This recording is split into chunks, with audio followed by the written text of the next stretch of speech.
तो आज के इस वीडियो में लेकर के आए हैं हिंदी व्याकरण के टॉप 50 इम्पोर्टेंट और सेलेक्टेड क्वेश्चन, जो कि बहुत सारा एग्जाम में जो है पूछा जा चुका है। यहाँ से बहुत सारा क्वेश्चन बन चुका है।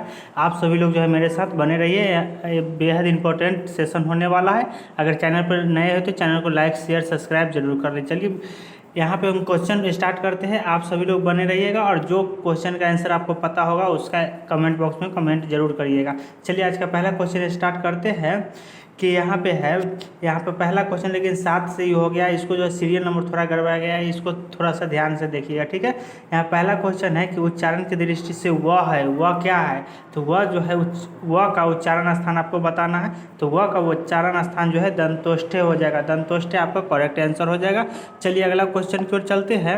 यहाँ पे दूसरा नंबर क्वेश्चन है यहाँ पे कि हंस पद विराम चिन्ह कौन सा है। तो इसमें से जो है हंस पद जो है कौन सा चिन्ह है, चिन्ह आपको पहचानना है। तो ये जो है हंस पद ये होता है, जैसे कि ऑप्शन नंबर डी आपका करेक्ट आंसर हो जाएगा। जैसे कोई भी चीज़ छूट जाता है तो उसको जो है हंस पद लगा करके ऊपर में लिख दिया जाता है, उसके बाद फिर आगे जो है कंटिन्यू रहता है। 9 नंबर क्वेश्चन है कि अ का उच्चारण डैश और डैश की सहायता से की जाती है। अ का उच्चारण किससे किया जाता है। तो अ का उच्चारण जो होता है कंठ और तालु से किया जाता है, ठीक है। तो ये आपका करेक्ट आंसर हो जाएगा ऑप्शन नंबर बी। चलिए यहाँ पे देखिए 10 नंबर क्वेश्चन, हालांकि ये तो चौथे नंबर क्वेश्चन है लेकिन यहाँ पे सीरियल नंबर थोड़ा सा गड़बड़ा गया है, इसको देख लीजिएगा, ठीक है। यहाँ पे देखिए 10 नंबर क्वेश्चन है कि कोष्टक में दिए गए विराम चिन्ह, यानी कि विराम चिन्ह जो दिया गया है ऐसे वाला का नाम क्या है, इसका नाम क्या है। तो ये आपको बताना है। तो आपको जो है विराम चिन्ह कौन सा है, तो आपका करेक्ट आंसर जो हो जाएगा अर्धविराम। अर्धविराम आपका करेक्ट आंसर है। पूर्ण विराम जो होता है ऐसे होता है। तो ये बात आपको ध्यान में रखना है। कभी जो है आपको चिन्ह दे देगा और पूछेगा कि जो इसका जो है नाम क्या है। 11 नंबर क्वेश्चन है कि वर्णमाला का कौन सा अक्षर पुल्लिंग नहीं है। इसमें जो दिया गया है इसमें कौन सा अक्षर जो है पुल्लिंग नहीं है। देखिए जिस शब्द में जो है ई लगा हुआ रहता है तो वो जो होता है स्त्रीलिंग होता है। तो ये आपका ई जो है ये स्त्रीलिंग शब्द है, ठीक है, पुल्लिंग नहीं है। तो आपका करेक्ट आंसर हो जाएगा ऑप्शन नंबर डी।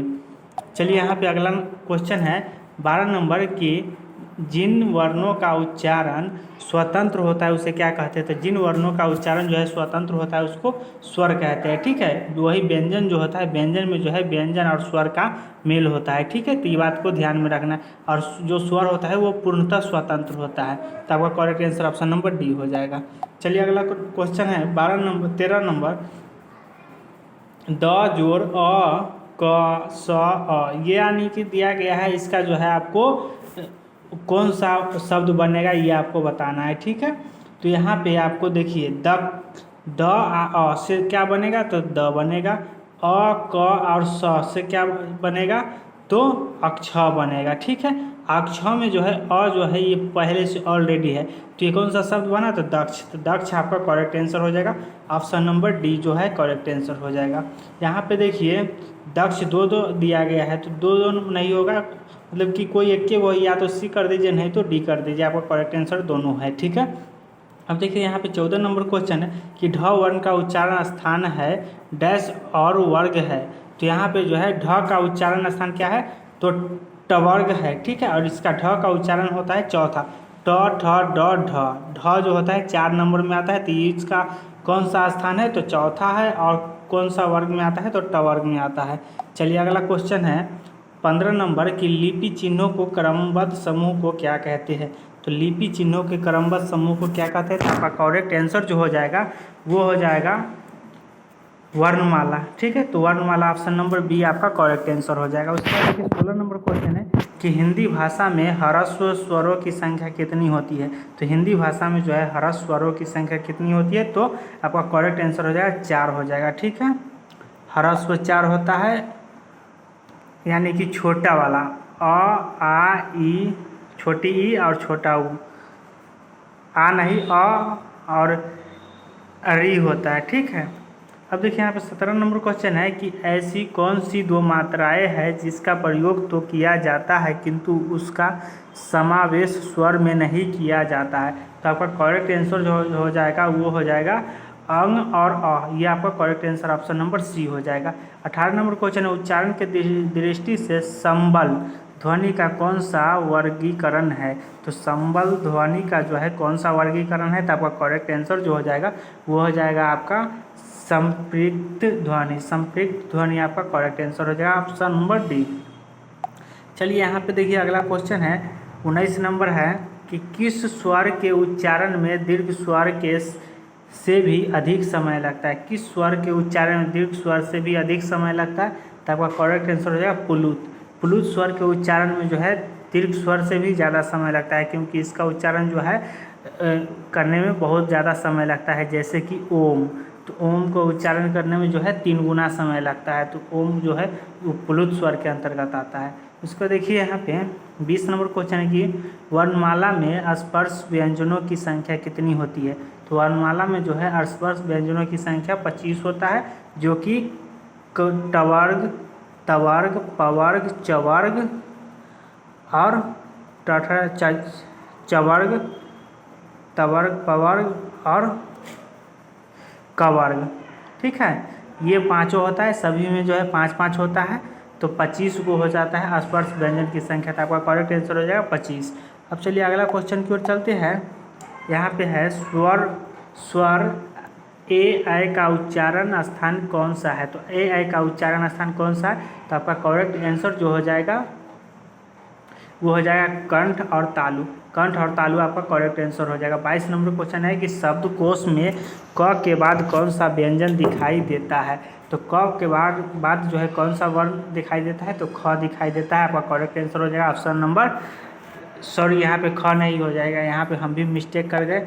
यहाँ पे जो है क के बाद जो दिखाई देता है, क के बाद अक्ष दिखाई देता है। ठीक है, तो अक्ष आपका करेक्ट आंसर हो जाएगा। हिंदी शब्दकोश में क के बाद कौन सा व्यंजन दिखाई देता है। ठीक है, तो कक्ष, अक्षा। ठीक है, तो ये आपका करेक्ट आंसर हो जाएगा ऑप्शन नंबर बी। अब यहाँ पे चलिए अगला क्वेश्चन है 23 नंबर की भाषा की सार्थक लघुत्तम इकाई किसे माना जाता है। तो भाषा की सार्थक लघुत्तम इकाई किसे माना जाता है, तो आपका करेक्ट आंसर जो हो जाएगा वो हो जाएगा शब्द को माना जाता है। ऑप्शन नंबर बी आपका करेक्ट आंसर हो जाएगा। 24 नंबर क्वेश्चन है कि निम्न में दंत्य वर्ण कौन सा है। दंत्य वर्ण कौन सा है, तो जिसका उच्चारण त थ द ध में होता है उसको दंत कहते हैं। उसके अलावा जो है यहाँ पे स जो है दंत व्यंजन है। ठीक है, दंत वर्ण है, तो स जो है करेक्ट आंसर हो जाएगा आपका। चलिए अगला क्वेश्चन है 25 नंबर कि निम्न में अनुनासिक वर्ण कौन सा है। तो अनुनासिक वर्ण जो है कौन सा है, तो म आपका करेक्ट आंसर हो जाएगा, अनुनासिक वर्ण हो जाएगा। चलिए अगला क्वेश्चन है यहाँ पे 26 नंबर, निम्न में कौन सा वर्ण घोष है। तो घोष कौन सा वर्ण है, तो आपका करेक्ट आंसर हो जाएगा ग जो है घोष है। ठीक है, उसका देखिए 27 नंबर क्वेश्चन है ल और स का उच्चारण स्थान होता है। तो ल और स का उच्चारण स्थान कौन सा होता है, तो दंत्य हो जाएगा। ऑप्शन नंबर डी आपका करेक्ट आंसर हो जाएगा। चलिए 28 नंबर क्वेश्चन की ओर चलते हैं। 28 नंबर क्वेश्चन है इनमें से कौन सी देवनागरी लिपि की ध्वनि नहीं है। इनमें से कौन सी देवनागरी लिपि की ध्वनि नहीं है, तो आपका करेक्ट आंसर जो हो जाएगा वो हो जाएगा ग्रीवा ध्वनि। ग्रीवा ध्वनि आपका करेक्ट आंसर हो जाएगा ऑप्शन नंबर सी। इसके बाद चलिए यहाँ पे 29 नंबर क्वेश्चन है कि किस व्यंजन का उच्चारण स्थान तालव्य है। तो किस व्यंजन का उच्चारण स्थान तालव्य है, तो आपका करेक्ट आंसर हो जाएगा झ। झ आपका करेक्ट आंसर हो जाएगा। चलिए अगला क्वेश्चन की ओर चलते हैं कि जिन ध्वनियों की गणना न स्वर में की जाती है न व्यंजन में, उसे क्या कहते हैं। तो जिन स्वर्णों की गणना न स्वर में किया जाता है और न व्यंजन में, उसको क्या कहते हैं, तो उसको कहते हैं अयोगवाह। अयोगवाह आपका correct answer option number A हो जाएगा। 31 नंबर क्वेश्चन है कि स्वर तंत्रियों के आधार पर व्यंजन को कितने वर्गों में बांटा गया है। तो आपका करेक्ट आंसर हो जाएगा ये जो है 2 वर्गों में बांटा गया है। आपका correct answer option number D हो जाएगा।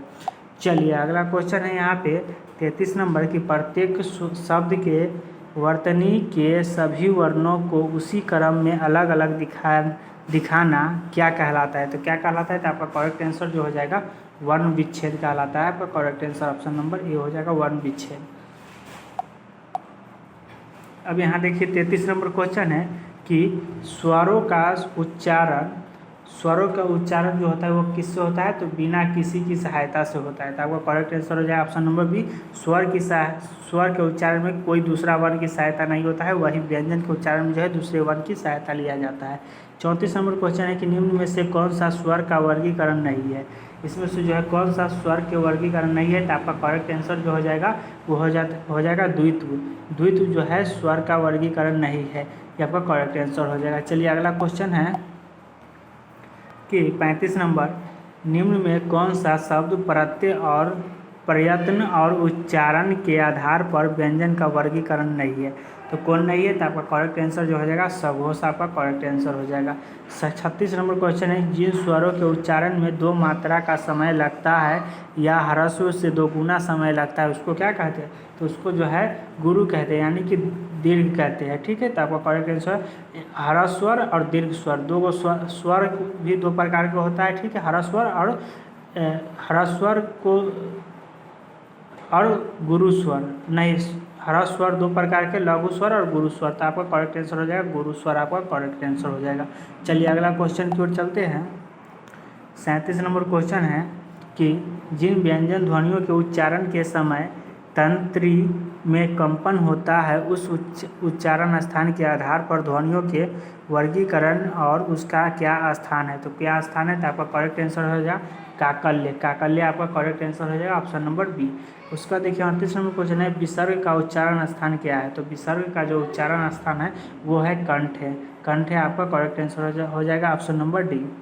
अब चलिए यहाँ पे 38 के बाद 39 नंबर क्वेश्चन है कि प्रत्येक वर्ण का प्रथम एवं द्वितीय वर्ण किस प्रकार के होता है, तो प्रत्येक वर्ण का प्रथम और द्वितीय वर्ण जो होता है वो होता है अघोष। ठीक है, बाकी बात 3, 4 और 5 जो होता है वो होता है सघोष। सघोष कहिए चाहे घोष कहिए। ठीक है, तो ये होता है, तो यहाँ पे पूछा है कि जो प्रथम और द्वितीय वर्ण, तो ये अघोष होता है। 40 नंबर क्वेश्चन है कि निम्नलिखित में से अंतस्थ व्यंजन कौन सा है, तो अंतस्थ व्यंजन होता है य, र, ल, व। ठीक है, ये 4 को जो है अंतस्थ व्यंजन हो जाएगा। इसका तालव्य स, मूर्धन्य स, दंड स और ह जो है ऊष्म व्यंजन है। इसको ध्यान में रखिएगा कि ऊष्म व्यंजन और अंतस्थ व्यंजन किसको कहते हैं। अब चलिए यहाँ पे 41 नंबर क्वेश्चन है कि स्पर्श व्यंजन कंठ ध्वनि अघोष और महाप्राण ध्वनि कौन है, तो यहाँ पे जो है सब एक ही में पूछ दिया है, तो यहाँ पे देखिए करेक्ट आंसर हो जाएगा ख जो है स्पर्श व्यंजन भी है, उसके बाद कंठ ध्वनि भी है और कंठ ध्वनि भी है, अघोष भी है और महाप्राण भी है। महाप्राण जो होता है, महाप्राण होता है 2 और 4, 2 और 4 जो होता है ये महाप्राण होता है, इसको ध्यान में रखिएगा। 42 नंबर क्वेश्चन है कि ओष्ठ्य वर्ण किस विकल्प में है, तो ओष्ठ्य वर्ण जो है किस विकल्प में है, तो आपका करेक्ट आंसर हो जाएगा प, फ, ब और भ में। ये 4 को आपको करेक्ट आंसर हो जाएगा प, फ, ब, भ, म, ये सभी आता है ओष्ठ्य व्यंजन में 5। ठीक है, हालांकि 5वां वर्ण जो होता है वो होता है अनुनासिक होता है, लेकिन ये 5 जो होता है वर्ग में आता है। अब देखिए यहाँ पे 43 नंबर क्वेश्चन है कि सभी महाप्राण वर्णों वाला वर्ग कौन सा है, तो महाप्राण वाला कौन सा है, तो इसमें से देखिए महाप्राण क्या बताए थे 2 और 4 होना चाहिए। तो देखिए यहाँ पे ऑप्शन नंबर सी में हम देख रहे हैं तो ख, छ और ठ ये सभी जो है 2 नंबर और 4 नंबर में से ही है, तो ये आपका करेक्ट आंसर हो जाएगा option number C. 44 number question है कि जब एक ध्वनि का द्वित्व हो जाए तब वह क्या कहलाता है, जब एक ध्वनि का द्वित्व हो जाए तो वह क्या कहलाता है, तो वह कहलाता है युग्मक ध्वनि। वो युग्मक ध्वनि आपका करेक्ट आंसर हो जाएगा। उसके बाद देखिए यहाँ पे अगला क्वेश्चन है कि दंतोष्ठ्य ध्वनि कौन सी है, तो दंतोष्ठ्य ध्वनि कौन सा है, तो ये जो होता है द तथा द ध ये सभी होता है दंतोष्ठ। उसके अलावा जो है वह जो है दंतोष्ठ हो जाएगा। अब यहाँ पे देखिए 46 नंबर क्वेश्चन है कि सभी स्पर्श व्यंजन कौन से वर्ग में है, स्पर्श व्यंजन कौन सा वर्ग में है, तो यहाँ पे चलिए हम देखते हैं कि यहाँ पे देखिए क, च, प, द ये सभी जो है स्पर्श व्यंजन है। यहाँ पे देखिए इसमें हम देख लेते हैं तो यहाँ पे स नहीं है, ह नहीं है। ठीक है, उसी प्रकार से यहाँ पे य नहीं है, यहाँ पे देखिए ल और ह नहीं है, तो सभी स्पर्श व्यंजन क है, च है, प है और द है, ये सभी स्पर्श व्यंजन के अंतर्गत आता है। स्पर्श व्यंजन की संख्या आपको बताए थे 25 होता है। उसके बाद देखिए यहाँ पे 47 नंबर क्वेश्चन है कि अर्धवृत्तीय स्वर है, तो अर्धवृत्तीय स्वर कौन है, तो इसमें देखिए अय जो है अर्धवृत्तीय स्वर है, आपका करेक्ट आंसर हो जाएगा ऑप्शन नंबर सी। जिसकी ध्वनि केवल मुख से निकलती है वे है, तो जिसकी ध्वनि केवल मुख से निकलती है कौन है, तो वो जो है निर्नुमा ये ऑप्शन नंबर बी आपका करेक्ट आंसर है, निर्नुनासिक स्वर। निर्नुनासिक स्वर आपका करेक्ट आंसर हो जाएगा। चलिए यहाँ पे 49 नंबर क्वेश्चन है कि अंतस्थ और उष्म वर्ण कितने हैं। तो अंतस्थ और उष्म वर्ण कितने हैं, तो आपका करेक्ट आंसर जो हो जाएगा वो हो जाएगा 8। 8 आपका करेक्ट आंसर हो जाएगा। अब देखिए यहाँ पे र का विवरण है, तो र का जो है विवरण क्या है, तो ये आपको बताना है।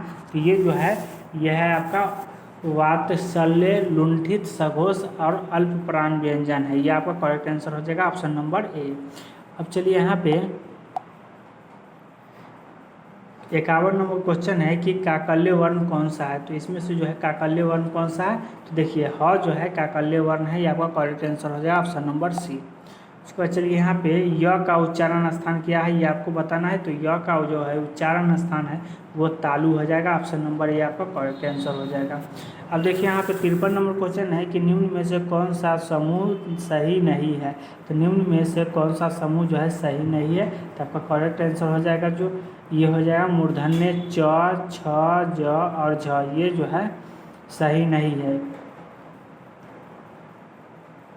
क्योंकि ये जो है तालु का है। ठीक है, चौछा जा जो होता है वो तालु का होता है, तो ये सही नहीं है। बाकी बात पफा व ओष्ठ का होता है, कफा व कंठ का, और न ल र स, ये सब जो है वात्सल्य है।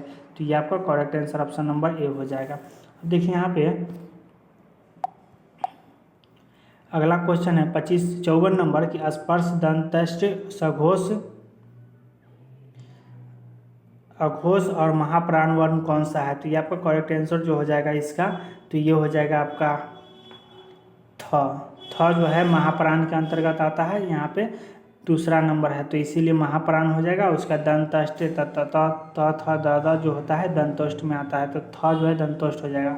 55 नंबर क्वेश्चन है कि केवल मुंह से बोला जाने वाला स्वर वर्णों को क्या कहते हैं। तो केवल मुंह से बोला जाने वाला स्वर वर्णों को क्या कहते हैं, तो निर्नुनासिक कहते हैं। तो आपका करेक्ट आंसर हो जाएगा ऑप्शन नंबर डी। अब चलिए यहाँ पे अगला क्वेश्चन है 56 नंबर की संयुक्ताक्षर व्यंजन निम्न में से कौन से है। तो संयुक्ताक्षर व्यंजन जो है इसमें से कौन सा है, तो आपका करेक्ट आंसर जो हो जाएगा वो हो जाएगा अक्ष, तर, ज्ञ और सर, ये चार वो जो है ये संयुक्ताक्षर व्यंजन है। ये जो है मिलने से बनता है, जैसे कि क और स से जो है अक्ष बनता है, तो ये आपको ऐसे करके जो है त और र से जो है तरह बनता है, ज प्लस ज्ञ से यहाँ से जो है ज्ञ बनता है। ठीक है, तो आपका करेक्ट आंसर हो जाएगा। अब देखिए किसके उच्चारण में कंठ और नासिका स्थान से मदद ली जाती है, तो आपका करेक्ट आंसर जो हो जाएगा इसका अंग। अंग यहाँ पे आपका सही आंसर हो जाएगा। चलिए अगला क्वेश्चन की ओर चलते हैं। किसके उच्चारण में वात्सल्य की सहायता ली जाती है। तो किसके उच्चारण में जो वात्सल्य की सहायता ली जाती है, तो स आपका करेक्ट आंसर हो जाएगा ऑप्शन नंबर सी। अब देखिए यहाँ पे 59 नंबर है कि त और द को उच्चारण स्थान के आधार पर क्या कहते हैं। तो त और द को उच्चारण स्थान के आधार पर क्या कहते हैं, तो इसका सही आंसर जो हो जाएगा वो हो जाएगा दंतय। दंतय आपका यहाँ पे करेक्ट आंसर हो जाएगा।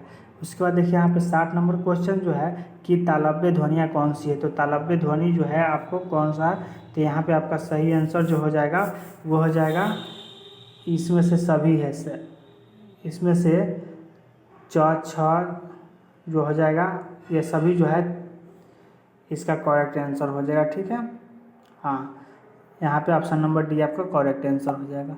चलिए अगला क्वेश्चन की ओर चलते हैं कि किस व्यंजन के उच्चारण में जिह्वा तालु से नहीं टकराती है। तो किसके उच्चारण जो है जिह्वा तालु से नहीं टकराती है, तो आपका यहाँ पे करेक्ट आंसर जो हो जाएगा वो हो जाएगा घ। घ जो है आपका सही आंसर हो जाएगा। इसका देखिए 62 नंबर क्वेश्चन है कि कंठ से उत्पन्न होने वाले वर्ण है। तो कंठ से उत्पन्न होने वाला जो है वर्ण कौन सा है, तो आपका यहाँ पे करेक्ट आंसर हो जाएगा ग और घ। ग और घ यहाँ पे आपको करेक्ट आंसर हो जाएगा। चलिए अगला क्वेश्चन है कि मूर्धन्य स्पर्श सघोष नासिका से अल्पप्राण व्यंजन कौन सा है। तो यहाँ पे जो है आपका करेक्ट आंसर हो जाएगा न। न जो है यहाँ पे सही आंसर हो जाएगा।